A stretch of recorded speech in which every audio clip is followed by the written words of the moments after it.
Once upon a time, in a faraway village, there lived a young girl who always wore a red hooded cloak, so the villagers called her Little Red Riding Hood. One day, Red Riding Hood's mother asked her to take some food to her sick grandmother who lived deep in the woods. "Take this basket of food to your grandmother," said her mother. "She is very sick and I am worried about her." Red Riding Hood took the basket and went into the woods. As she walked along the path, she saw a wolf. The wolf was very big with sharp teeth and scary eyes. "Hello," said the wolf. "Where are you going?" Red Riding Hood stopped and thought for a moment. She knew that wolves like to eat little girls, but this wolf seemed so nice. So she decided to tell him the truth. "I'm on my way to my grandmother's house," said Red Riding Hood. "She isn't well and I want to give her this food." The wolf smiled and said, "Your grandmother's house is this way. You need to go over the hill and through the bushes.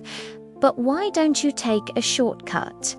You can follow me and we will get there much faster." Red Riding Hood wasn't sure if she should trust the wolf, but it was very hot outside and she wanted to get some rest. So she agreed to let the wolf lead her to her grandmother's house.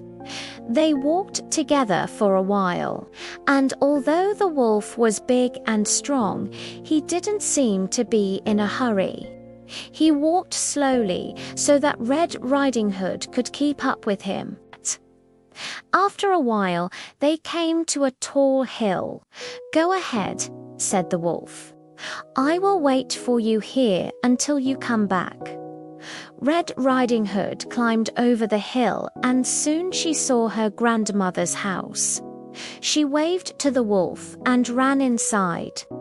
As soon as Red Riding Hood entered the house, she noticed that something was wrong. Her grandmother looked very strange in bed. She had a big nose, small eyes, and sharp teeth. And then Red Riding Hood realized that the wolf had brought her right to his house. He had tricked her, and now he was going to eat her. The wolf came into the room and said, "Oh, my dear, what big eyes you have, what big hands you have, and what big feet you have."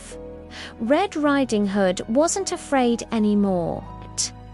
She knew that the wolf was trying to trick her, so she answered, "All these things may be big, but I have even bigger news for you. My grandmother is dead." The wolf was very surprised. He had hoped to eat Red Riding Hood, but now he had to think of a new plan. He sat down on the bed and said, "If your grandmother is dead, then I guess we should celebrate. We can have a party and invite all our friends." Red Riding Hood agreed, and soon the house was filled with wolves. They all howled happily and were ready to eat Red Riding Hood. But then Red Riding Hood had an idea. She told the wolves that her grandmother's body was too big for the coffin, so first they had to cut it into smaller pieces.